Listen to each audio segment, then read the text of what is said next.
La prossima storiella che andiamo ad ascoltare di Micio Tempio trattasi di padre Siccia e Marcia Badissa. Micio Tempio ha voluto ricordare che anche nel Settecento succedevano queste cose anche nelle buone famiglie e nei conventi di una volta. Ascoltiamolo.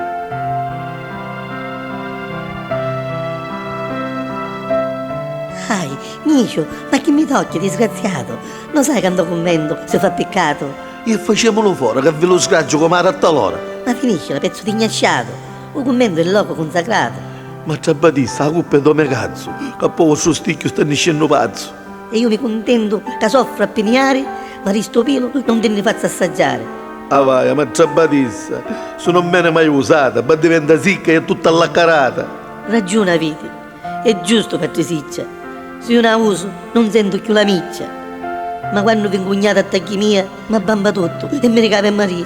E io pensando a voi, mi ripasso padre nostro, e prego a Dio quando vi calo l'osso. Ma io mi scanto, e su sapo papa. Ah, magari io lavo qualche monaca che c'ha naca. Ma che faccio? Ma che abbode? Va a cala allora.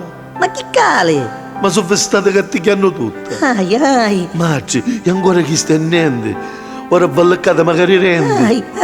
Vedete, vi state ricreando. Ma ti sì, ci allegio. E voi stringite rende, stringite.